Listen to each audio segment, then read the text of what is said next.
permitieron que se constituyera un imperio mexicano con Iturbide.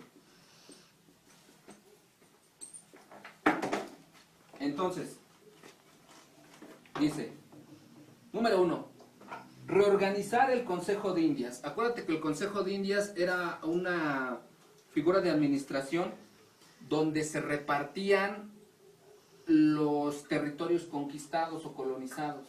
Entonces era reorganizar eso. Luego acabar con la Casa de Contratación de Sevilla. Acuérdate que la Casa de Contratación de Sevilla era otra estructura administrativa que lo que buscaba era seguir con esta dinámica de conquista de más territorios. ¿Por qué a Francia no le convenía que España siguiera con esta dinámica? Pues porque entonces en algún momento Francia iba a ser más, España iba a ser más poderoso que Francia y lo iba a relevar.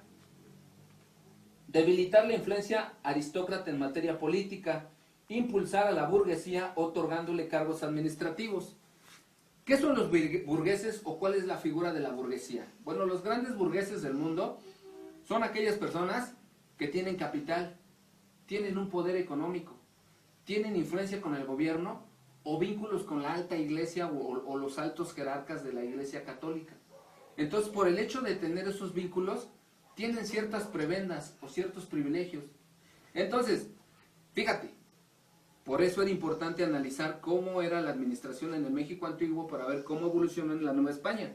Antiguamente llegaba al poder, o llegaba, no al poder, llegaba al liderazgo o a la dirección de un pueblo o de una comunidad, quien tuviera la capacidad de congruencia, la capacidad de fomentar valores, una vida digna, una vida diciendo la verdad, una vida impartiendo la justicia, una vida distribuyendo la riqueza económica de manera equitativa.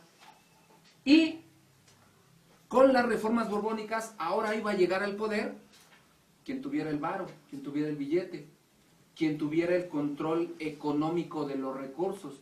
Digamos que aquí es donde nace el incipiente capitalismo, que tiene como antecedente el feudalismo. Ajá. Bien. Entonces dice, impulsar a la burguesía otorgándole cargos administrativos. ¿Quién era la burguesía? Pues los peninsulares. Aquellos conquistadores que llegaron, o bueno, aquellos hijos o descendientes de los conquistadores que llegaron a conquistar a los mexicas y demás pueblos, y que pues a través del tiempo, durante esos 3 años de dominio y colonización, fueron haciéndose de haciendas, territorios, indígenas, esclavos. Esos eran los burgueses.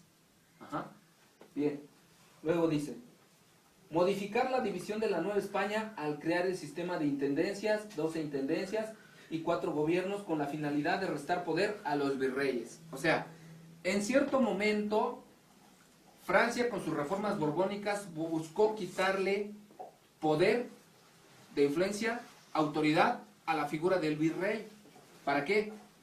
Para poder influir de una manera más directa y debilitar la estructura de gobierno de la Nueva España. Ajá. Entonces, luego, el sistema de audiencias perdió poder frente a las intendencias al sustituir a los oidores criollos. Bueno, el sistema de audiencias era como que un sistema donde, así como ahorita les leí en el libro, las autoridades oían al pueblo sus demandas y con base a esa audiencia los gobernantes o jerarcas decidían si había recursos o no para atender esas demandas. Pero resulta que en cierto momento los criollos fueron desplazados de esas audiencias. O sea, ya su voz ya no fue escuchada. En democracia se habla de algo que tienes voz y voto. O sea, tienes derecho a votar por alguien, pero también tienes derecho a manifestar tu forma de pensar, tu opinión, tu reflexión, ¿no? Entonces le quitaron voz y voto a los criollos. Entonces estos se encabronaron cuando le quitaron voz y voto.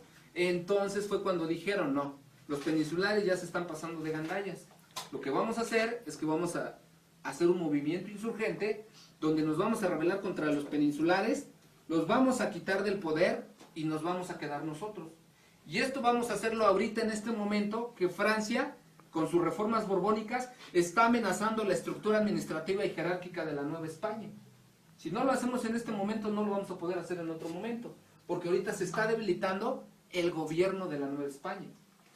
Luego dice, sustitución de los alcaldes mayores con subdelegados que dependían de los intendentes, quienes tenían prohibido todo tipo de comercio. O sea, los alcaldes, que actualmente digamos es la figura del presidente municipal, antiguamente tenían mucho poder en cuanto a toma de decisiones, en cuanto a disposición de los recursos para poder satisfacer las demandas del pueblo o de las colonias. Las reformas borbónicas le quitan poder también a esos alcaldes, le quitan capacidad de decisión. Entonces, prácticamente las reformas borbónicas son las causas externas que permitieron la independencia de México.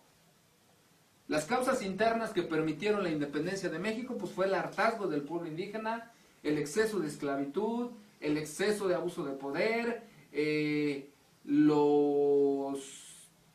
las injusticias cometidas contra el pueblo de los indígenas, ¿sí?